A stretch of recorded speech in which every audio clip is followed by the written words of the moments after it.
नमस्कार। डॉक्टर वंदना रस्तोगी, सह आचार्य संस्कृत की ओर से संस्कृत विषय के इस ई व्याख्यान में आप सबका स्वागत है। इस व्याख्यान श्रृंखला में हम आदि कवि महर्षि वाल्मीकि कृत आदि काव्य रामायण के बालकांड के प्रथम सर्ग का अध्ययन कर रहे हैं, जिस सर्ग में संपूर्ण राम कथा को संक्षिप्त रूप में प्रस्तुत किया गया है। विगत व्याख्यानों में हमने रामायण के बालकांड एवं अयोध्या कांड की संक्षिप्त कथा का अध्ययन किया है। इसी क्रम में आगे के 41 से 58वें श्लोक तक अरण्य कांड की कथा को निरूपित किया गया है। इसको संक्षिप्त रूप में प्रस्तुत किया गया है। प्रविश्य तु महारण्यं रामो राजीवलोचनः विराधं राक्षसं हत्वा शरभंगं ददर्शः।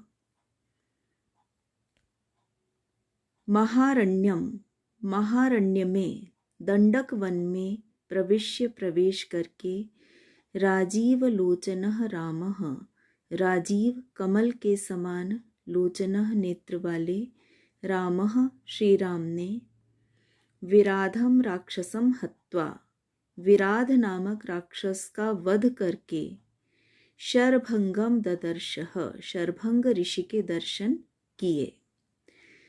पूर्व प्रसंगानुसार ये बताया गया था कि श्री राम के पास जब भरत पिता दशरथ का निधन हो जाने के उपरांत पुनः अयोध्या लौट चलने का निवेदन करने के लिए आए और राम ने उन्हें पिता के द्वारा दिए गए वचन का पालन करने हेतु वन में ही रहने का निर्णय किया और अपनी चरण पादुकाएं भरत को दे करके उन्हें चित्रकूट से विदा कर दिया।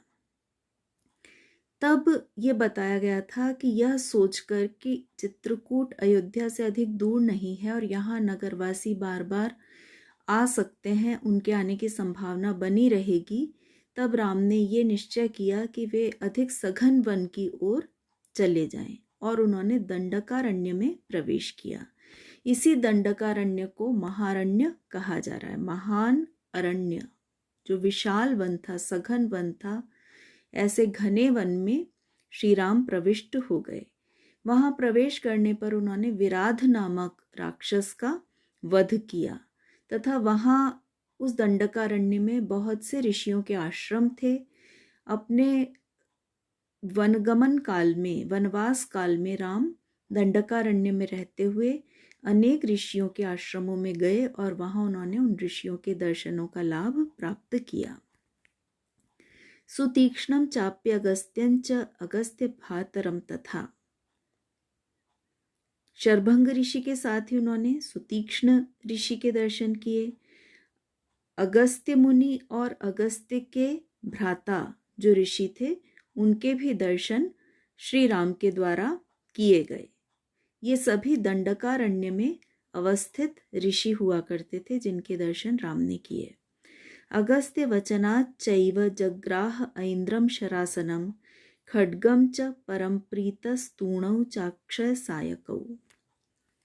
महान अगस्त्य मुनि के, महर्षि अगस्त्य के वचनात्, उनके कथन से, उनके आदेशानुसार ही ऐन्द्र शरासनम, इंद्र के शरासन धनुष को जग्राह प्राप्त किया, ग्रहण किया, और साथ ही खड्गम च, दिव्य खड्ग को भी प्राप्त किया, तूणौ च अक्षय सायकौ, और 2 तूणीर, 2 तरकश उन्होंने प्राप्त किए, जो अक्षय सायक बाण को कहते हैं, अक्षय जिनका कभी क्षय न हो, जिन तूणीर में, जिन तरकश में बाण कभी समाप्त न हो, ऐसे 2 तूणीर राम ने प्राप्त किए।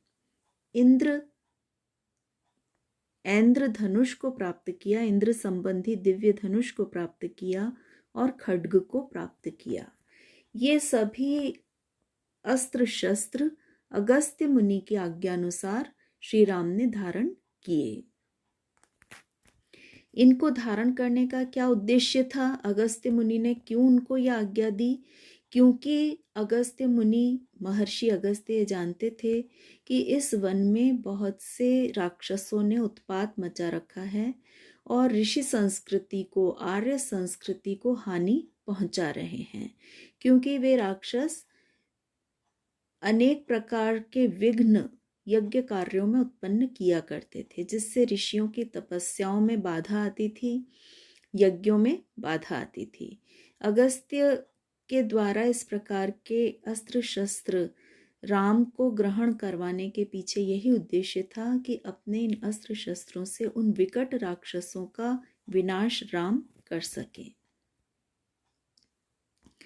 वसतस्तस्य रामस्य वने वनचरैः सह ऋषयो अभ्यगामन् सर्वे वधाय असुररक्षसां स तेषां प्रतिशुश्राव राक्षसानां तदा वने।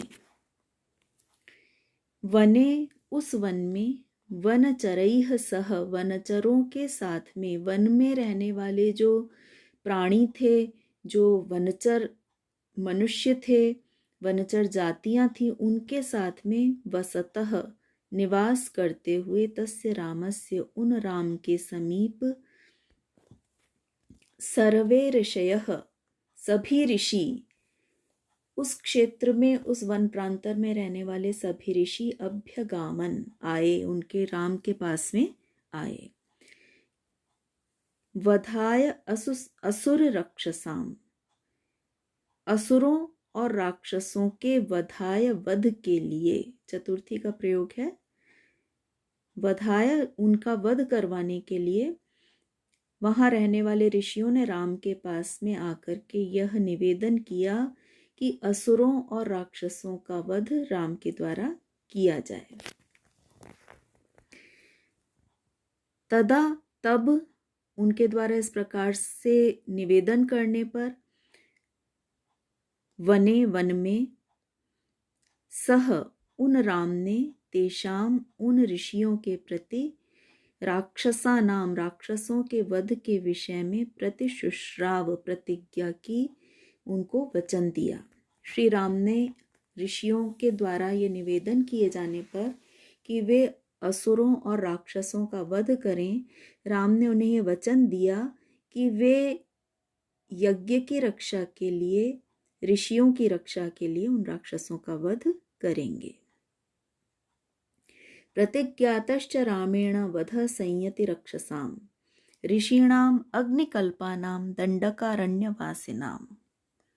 रामेण, राम के द्वारा, संयति, युद्ध में, रक्षसाम, राक्षसों के, वधः, वध के लिए, प्रतिज्ञातः, प्रतिज्ञा की गई। ये प्रतिज्ञा किनके प्रति की राम ने? ऋषिणाम अग्निकल्पानाम दंडकारण्यवासिनाम, दंडकारण्य में रहने वाले, अग्निकल्पानाम, अग्नि के समान तेजस्वी, ऋषिणाम, ऋषियों के प्रति, रामेण, राम के द्वारा, प्रतिज्ञातः, प्रतिज्ञा की गई।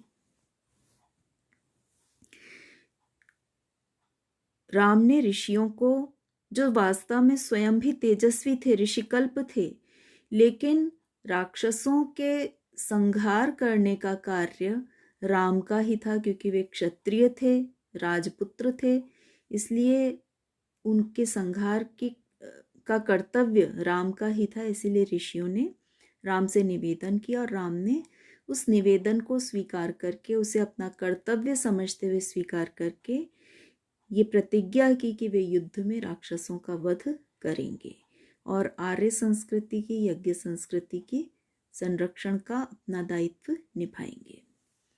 आज के व्याख्यान में इतना ही। धन्यवाद।